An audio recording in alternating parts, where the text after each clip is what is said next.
तो सवाल बनता है सबसे पहले भारतीय जनता पार्टी से। केंद्र में मोदी जी की सरकार है और यहां भी सरकार है, तो जनता भागलपुर की क्यों विश्वास करे? और सवाल है कौन बनेगा प्रधानमंत्री, कहीं कोई शको शुबा?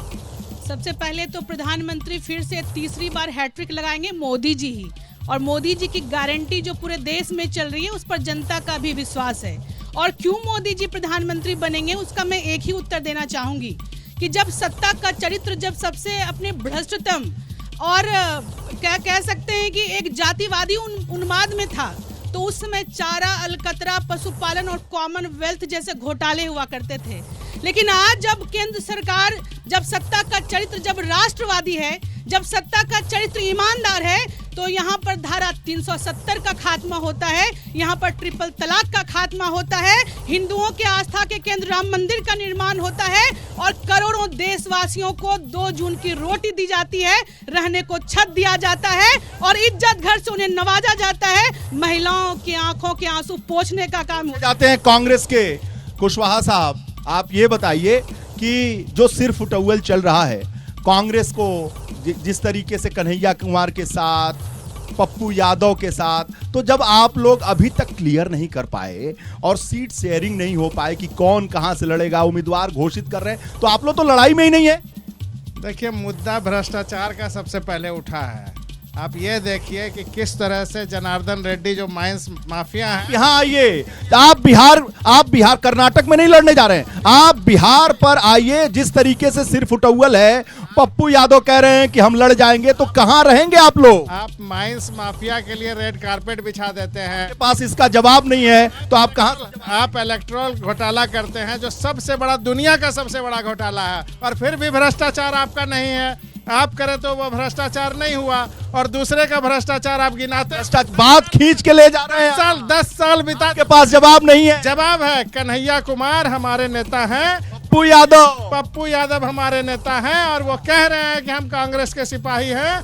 गठबंधन में जो भी निर्णय होगा वो मान्य होगा, सबको मान्य होगा। वो तो कह रहे हैं ताल ठोकूंगा, अगर इसका ही जवाब या नहीं छोड़ूंगा, इसका ही जवाब चाहते तो बताइए। पंजाब में मर जाऊंगा लेकिन छोड़ूंगा नहीं पूर्णिया। पंजाब में कौन सा गठबंधन हुआ, उड़ीसा में कौन सा गठबंधन हुआ, उसकी चर्चा क्यों नहीं करते हैं? जब आप बिहार में खड़े हैं तो उड़ीसा और कर्नाटक और तमिलनाडु की बात नहीं करेंगे कांग्रेस के नेता? ये आप बताइए साहब, ये कांग्रेस वाले यहाँ तो इंडिया के जो खिलाफ लड़ने के लिए इंडिया गठबंधन बना था एनडीए के लिए, उसका दूल्हा जो है उसे चुरा लिया एनडीए ने, तो आपके जो दूल्हे थे वो तो चले गए, तो ये इसी वजह से लगता है कि मतिभ्रम हो गया। देखिए, बिल्कुल ऐसा नहीं है। बिहार में जो है पिछले चुनाव में भी, पूर्व के चुनाव में नीतीश कुमार माननीय मुख्यमंत्री जी के नेतृत्व में बिहार का चुनाव हुआ है और माननीय प्रधानमंत्री नरेंद्र मोदी जी को बनाया गया है। पुनः उसी प्रकार बिहार में नीतीश कुमार जी के नेतृत्व में चुनाव होगा और देश का प्रधानमंत्री तीसरी बार नरेंद्र मोदी जी को बनाया जाएगा। प्रधानमंत्री नरेंद्र मोदी होंगे। आरजेडी से भी सवाल बनता है, ये बताइए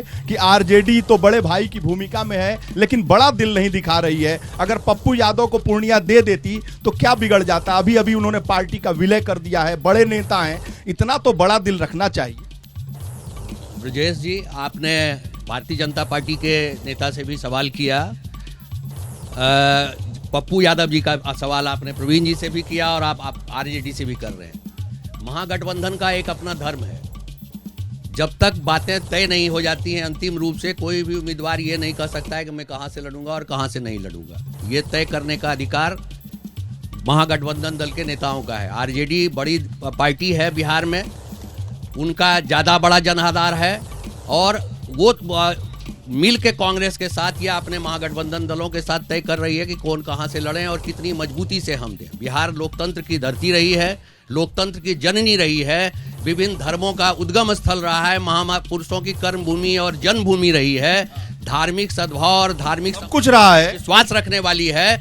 आने वाले दिनों में आप जो सवाल जदयू और भाजपा से कर रहे हैं, भाजपा बड़ी पार्टी है, कोई शक नहीं है, कोई सवाल नहीं है, लेकिन जदयू जो कि अपेक्षाकृत छोटी पार्टी है, उनके एमएलए की संख्या भी कम है बिहार में। आपने ये सवाल उनसे नहीं किया कि उनकी संख्या, भारतीय जनता पार्टी के उम्मीदवारों की संख्या अपेक्षाकृत कम क्यों है और जदयू की ज्यादा क्यों है? तो उस हिसाब से हर सवाल ये है, महागठबंधन में जो सिर्फ उटौवल है, इंडिया में तो नहीं, इंडिया में है, एनडीए में तो नहीं। कोई भी सर फुटअव्वल कहीं नहीं है सर। उनकी सीट जो है शेयर हो गया, सब लोग क्लियर हो गया। कहीं सर फुटअव्वल कहीं नहीं है। आप कल की बैठक में सारा चीज बिल्कुल पानी की तरह साफ होगा। साफ हो जाएगा। मैडम ये बताइए, ये जब आपस में लड़ रहे हैं तो जीतेंगे कैसे? देखिए, इस इंडी अलायंस की शुरुआत बिहार की धरती से हुआ था, लेकिन इसी बिहार की धरती में गया जैसा पवित्र क्षेत्र है जहां पर पिंडदान दिया जाता है, और जिस इंडी गठबंधन की यहां से शुरुआत हुई वहीं पर इसको पिंडदान भी देने का काम नीतीश जी ने कर दिया है। और आगे आने वाला समय तय है कि फिर से प्रधानमंत्री मोदी जी बनेंगे। एक बात का मैं जवाब देना चाहूंगी, इलेक्टोरल बॉन्ड सब लोग चर्चा करते हैं। पूरे देश में जिस पार्टी के 303 सांसद हैं उन्हें लगभग 6000 करोड़ का इलेक्टोरल बॉन्ड मिलता है, और बाकी जितने दल हैं, बसपा है, कांग्रेस है, तृणमूल कांग्रेस है। इस पे तो अमित शाह ने अपनी बातों को रख दिया। अब जनता के पास चलते हैं। बात हो रही है कि जो एनडीए और इंडिया का आपस में टकराव है, तो जिस तरीके से अभी सीट फाइनल नहीं हुआ मैडम, जिस तरीके से आपस में ये लड़ाई चल रही है, तो कैसे जीत होगी? कहीं पप्पू तो कहीं कन्हैया तो कहीं कुछ तो कहीं कुछ, और यहाँ जहाँ मैं भागलपुर में हूँ यहाँ भी बवाल है। जरा खड़े होकर जवाब दीजिए। जैसे मैं यही कहना चाहती हूँ, ये जनता चाहेगी कि मुझे किसे लोकसभा में संसद बनाना है। जनता को काम चाहिए, चाहे वो किसी पार्टी का हो, लेकिन काम जब कोई नहीं करेगा तो वो संसद नहीं बन सकता है। जैसे अजय मंडल हमारे पूर्व में संसद थे, तो पुनः वो कुछ काम किए, कुछ काम नहीं किए, लेकिन जो अभी जो प्रधानमंत्री हैं उन्होंने महिलाओं के लिए गैस भी दिए, ये राशन भी मुफ्त में करा रहे हैं। मैं उनसे यही चाहती हूँ कि जो गैस है, डीजल है, राशन है, उसमें और भी जैसे महंगाई, उसमें वो सस्ता करे, क्योंकि सबसे ज्यादा दिक्कत गृहिणी महिलाओं को होती है। वो तो महिलाओं के लिए बहुत कुछ कर रहे हैं, कहते तो हैं। हाँ, तो हम भी कह रहे हैं, लेकिन उन्हें और भी कुछ सस्ता महिलाओं के लिए करना चाहिए। जैसे ही घड़ी का काटा दोपहर 2:30 पे आए, बबीता जी का दिल सास बहू साजिश के लिए मचल जाए। और ये है इनकी बहू, पूरे दिन ऑफिस की टेंशन हो जाए गॉन जब ये करें अपना फेवरेट शो फ्री टाइम पे ऑन।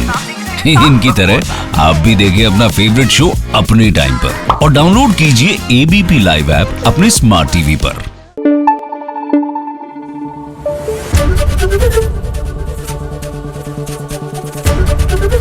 एबीपी न्यूज आपको रखे आगे।